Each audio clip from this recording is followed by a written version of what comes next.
give me a statement telling me straight up, hey, I feel she's doing this to create a housework. Put some thought. You can do it now. You can do it at home. If I did it at home, I won't be able to write nothing while I'm shaking. I'd like to read it now into the record. It begins, I was asked to write a statement why I feel I'm afraid and intimidated, unsafe, threatened, and unprotected. She begins in March of April 2013. It started that I've been mistreated, harassed, and intimidated by Linda Bates. It's physical, mental, and verbal abuse, in short. It started with a shoulder block, witnessed and reported. Hit with a floor mat was reported. Not witnessed, but another felt that the same wrath on that day. Hit with a full bag of smalls, reported it. Her ability to make mine and others' jobs more difficult, reported and witnessed by coworkers. She screamed at me inches from my face on more than one occasion. Reported everyone and all were witness. She forcefully dropped a card on my foot, also witnessed and reported. She slapped me, I yell, I get fired. I return to work and she follows me around while I work. She's not even working yet. Reported yet aloud, witnessed too. Daily I was receiving this intimidation until I asked some coworkers to follow me too. They did. I'm grateful for their protection. And off the right, she wrote, she stopped. I did ask not to work with her and was denied. We're moving on, and we're moving forward. I mean, I get it, Michelle. I understand your side for what you're thinking. You feel like you're threatened. But I thought we pulled Linda in, we pulled you in. Everybody's been talked to. And we said, enough's enough. We said, we want to keep you all down there in the small store because we know if we separate you, put in different parts of the building, that's not really a good decision either. So often I leave for my health and safety. She's hit me with packages, tries to make me uncomfortable and not alone. In September, I took a major blow from Linda Bates. Another shoulder block, witnessed and reported, documented as an injury report. 1 week, possible 2, Linda does it again. She was aiming for me. When a coworker pulled me aside, Linda struck another instead, witnessed by me and the coworker who pulled me out of the way. To my knowledge, nothing ever happens. I have no reason to believe I am safe. We know what happened. It's on record. We have it. We know what happened.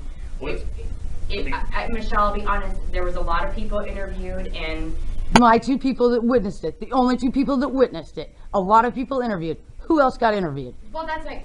Oh, well, Linda was asked. You were asked. Whoever you. Linda listed lies. Okay, but see, the interesting thing is, Michelle, it seems like your. How did I get fired? Always corroborate your story, and then Linda's is always the complete opposite. So how do you? I'm sorry. I need you to get a copy. No, just there's no excuse for her. My concerns, complaints, and unwanted events all seem ignored. I began asking for help in regards to Linda Bates since the end of March, beginning of April. Contacted HR in May. The promised cameras failed me. My safety or well-being does not appear to be a concern. I worry each day I work, I shake, my heart races. If my words can get me fired and all her actions ignored, I don't and won't feel safe. It's stressful on my health. I escaped the chaos and dysfunction during peak season, losing hours and money. There's a couple other things in the margins here. One says, I guess it's why I got no Xmas pay, and also states in the next sentence, HR, did you get it yet? That's why they didn't pay you holiday pay? I don't know, but Jerry didn't get it either, but I don't know which one Jerry didn't get. Okay. So, but bring in your release. Okay. I was supposed to call you yesterday, and I forgot all about it. All right. Okay, All right. so, then he'll just put it in as a payroll adjustment or whatever. Okay. Send that to him, and then you'll be paid. All right. She hasn't had any physical contact with you or anything in the last month. Not since the 24th. I've been back since December 24th. Okay. So nothing since December 24th. Nothing. And by the way, did you get my copy of my return to work doctor's release? Because I didn't get paid for Christmas. And the reason I was told was because Human Resources didn't get my doctor's release. Release, then you bring that in for your... Dan's got it. Dan got it on December 23rd. Then you need to tell Matt that. I did. I told Mike on that. It says, regardless of what, back in the middle here, it says, regardless of what one has said, I need my job too.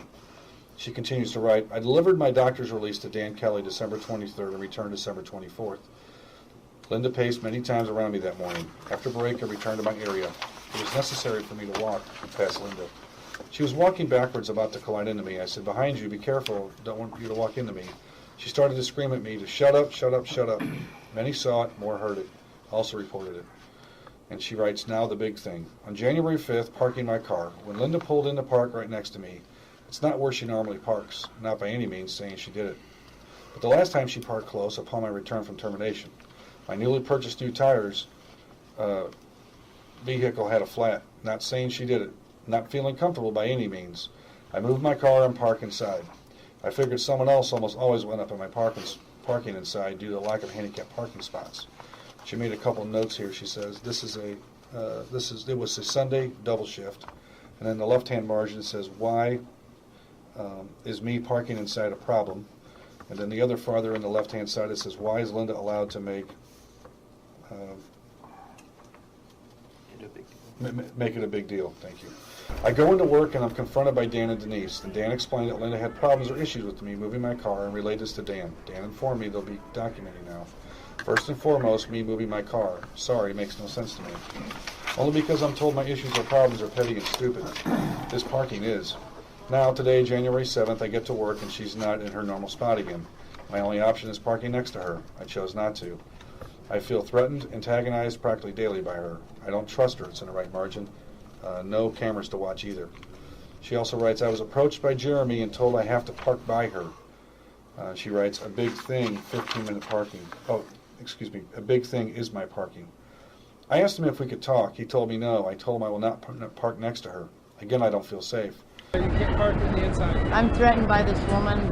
I'm sorry. I'll just wait and come in late every day and then let everybody else fill it up then. Can we talk about this? No, you can't park in the inside if there's open spots for that. There are 2 other people that would have 3, 4 other people that were going to come in anyway, so somebody was going to have to park inside. I'd like to beg to differ there. No one deserves treatment like this. I'm not her punching bag or anyone else's joke. I deserve respect. I'm not hostile. I'm so tired of UPS allowing her to physically attack me. I've already filed assault charges on Linda Bates with the Des Moines Police Department in regards to her September assault on me. I'm not the only one she's abused. Forcing me to park by her is about as cruel as making me work with her. Or anyone. Signed by Michelle Malekith.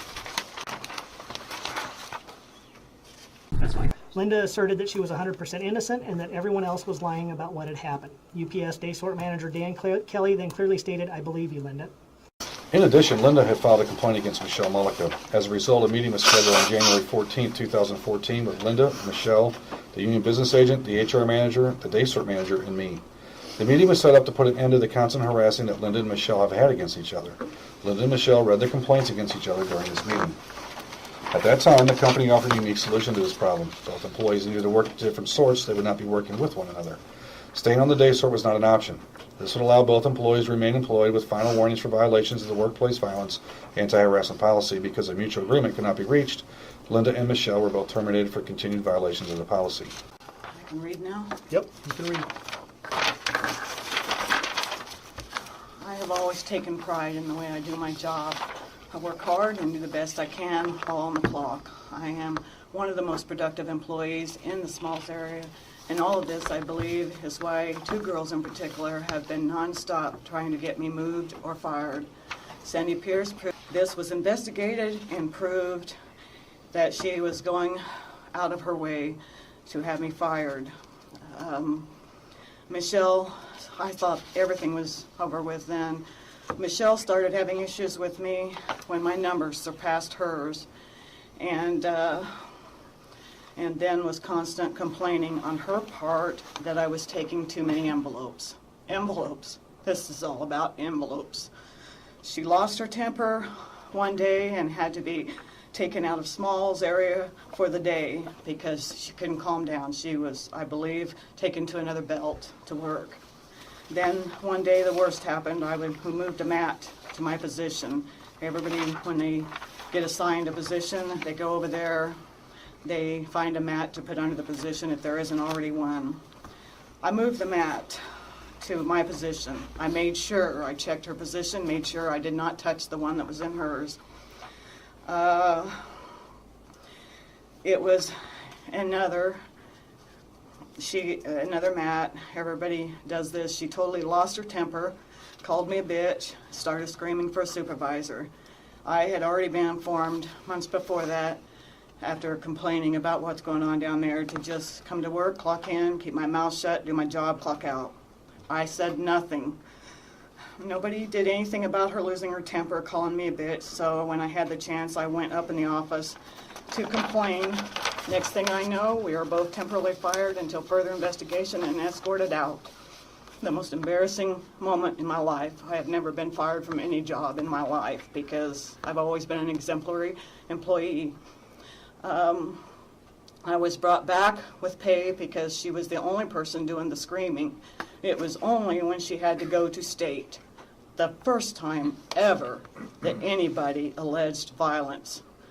When she had to go to state to get her job back, that she brought up any allegations of violence at the state hearing and claimed I slapped her hands. Dan Kelly will attest to the fact that it was not brought up the day of the mat moving. She was hired back without pay. You mentioned, Dan, that in her first statement she never mentioned anything about slapping her hand in her first statement. Was it a written statement? Yes. Do you have a copy of that? It's in the presentation. Is that the one that is in the company's exhibits? Yes. Did she ever give you a second handwritten statement? No, it was after she completed that statement and then she reviewed her story that she elaborated and said that she was 15 feet closer to the individual and grabbed the mat. Michelle, can you tell me why those? I was very nervous. I get nervous around Dan, but it was bad on my part not to finish everything, but I was nervous, very nervous. Is that an important part of it, you think? I believe it is an important part of Her it. slapping your hand? It was said, but it wasn't written. Yeah, I believe it was very important. What do you mean it was said? I'd spoke it, I'd said it, but I didn't write it down. Who did you say it to? These are these two guys right here, Andrew and Dan, in my first initial meeting. After her written statement to the company, after her written statement, when did you find out about the hand slapping, or did she say that during some of your interviews and just didn't write it down? At the end of the written statement you have, before the line is drawn in where I seal it, she made the statement. I was told by Security and Human Resources that it would make no sense to put her back in Smalls with me. She was. I was in fear of this. She has made my life hell ever since with accusations of violence and stalking. She even enlisted Sandy Pierce to help her. That was the shoulder bumping so bad that they both claimed they had pain in their arm, never saw a doctor. They did it within 2 or 3 days of each other. One day, one about 3 days later. As anybody can attest, the area in Smalls when you go to break is a very small area. You walk past each other either going one way or the other. It's very easy to brush up against somebody. I have never been violent to anybody in my life. I am going this far to say I had an ADHD boy, 8 years of hell. Worst case scenario, I would have shown violence in that time of my life if I ever had any violence in me. I was a victim of bullying in high school, and I feel like I am back there again. I would never inflict that kind of pain on anybody. Over the last 2 years, I have suffered with Sandy Pierce, constant complaining, accusations, tattling about everything I do. I was warned about Sandy Pierce when I did go to the Smalls area. When I came to Dixon, I worked in trucks the first year. Never had any problems. And she watched me constantly. Supervisors will attest to this, that because the natural reaction is if somebody goes to report something, the supervisor has to watch you. I have suffered with this constant watching of me by supervisors and Sandy Pierce. I thought that all came to an end when they caught her trying to enlist people to complain about me, and she was told she could lose her job, and then it stopped with her.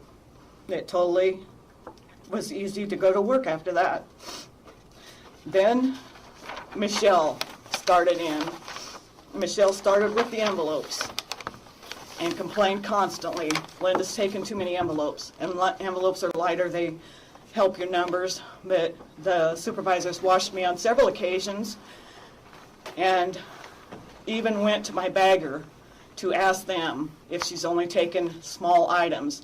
They all attested that it was an equal balance of all. So they have investigated all these claims that have constantly been thrown at me. When all else fails, these girls come up with violence. That's their last resort, to get me fired or moved. I am afraid to talk in their direction for fear it would be interpreted wrong. I am afraid to have any kind of movement with my arms. It has been said that I've given them the finger on the job. No such thing. I don't even use that finger. So management advises me just not to talk. I am not talking, and they keep doing what they do best. Everybody seems to know there's a problem in the Smalls area. Dan Kelly knows it. He calls it strong personalities. Other people who have worked there for years know it. They have done this to others. This is all hearsay.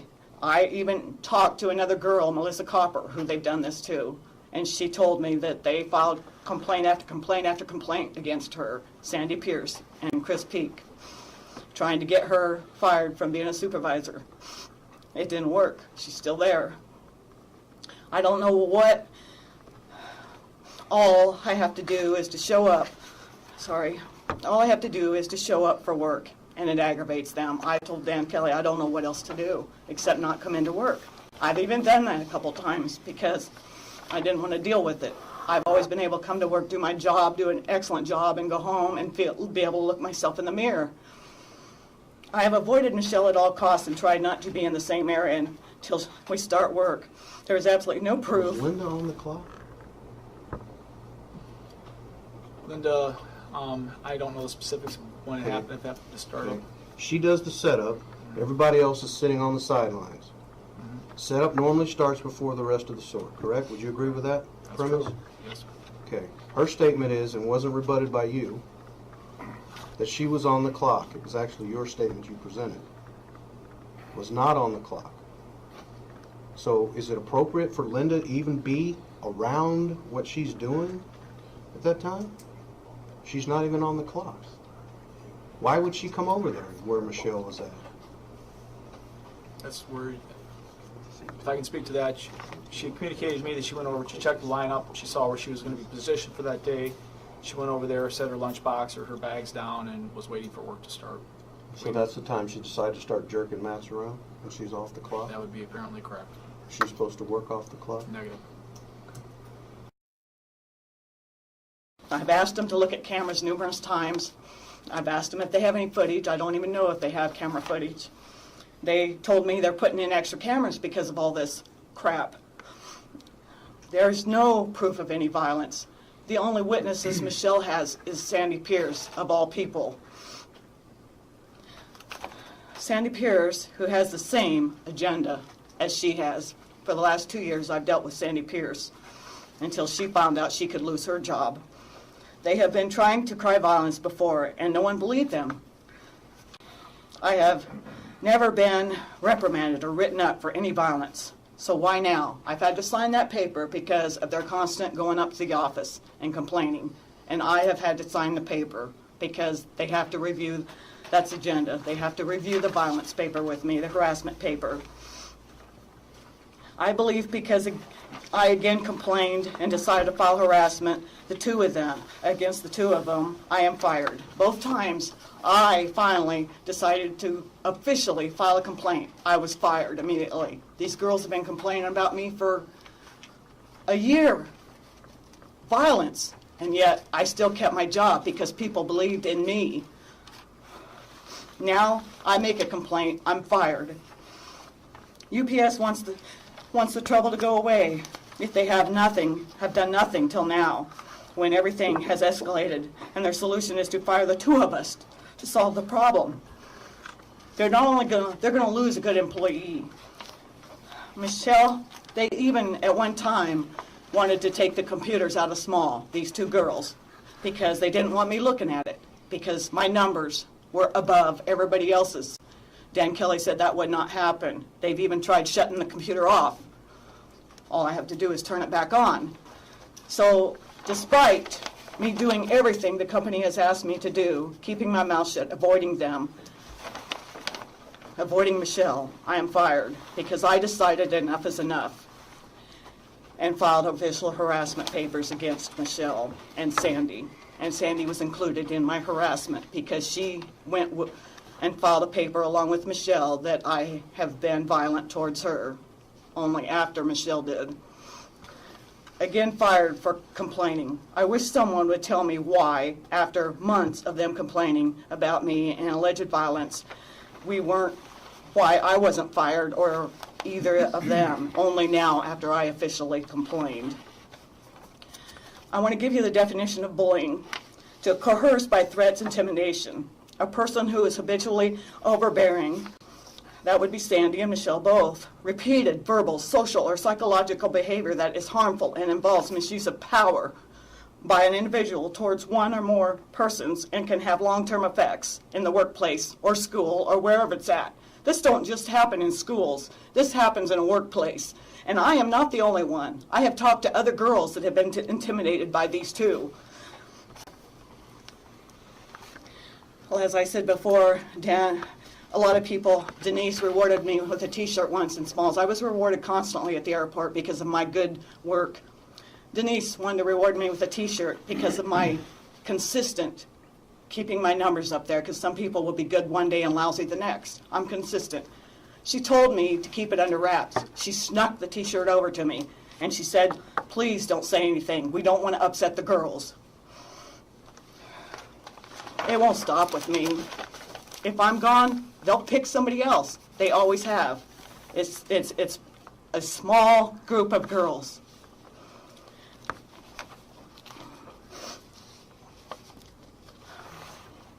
And I would like to ask a question.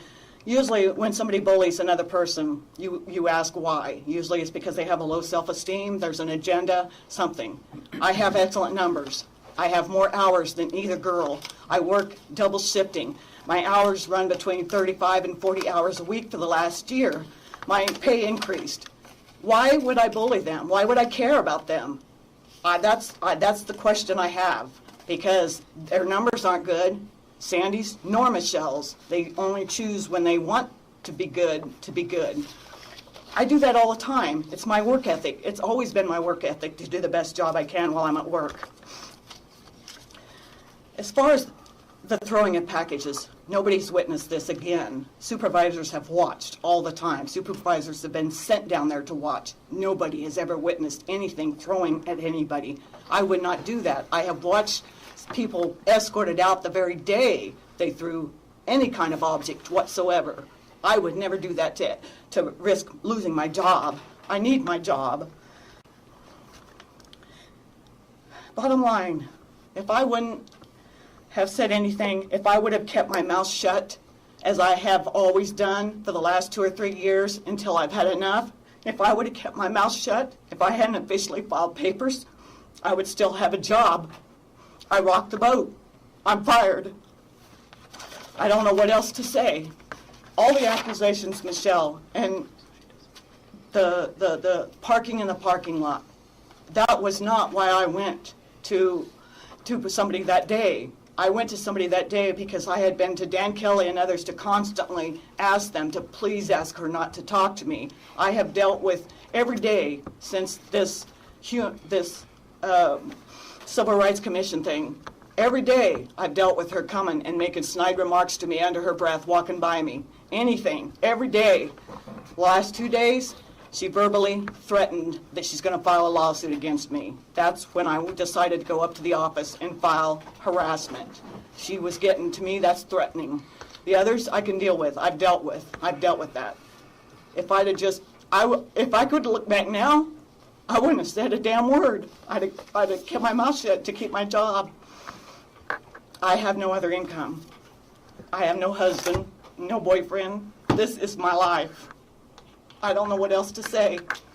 Nobody has any proof that I've ever done anything wrong. And all the supervisors there will give you exemplary remarks about my work ethics and the way I work.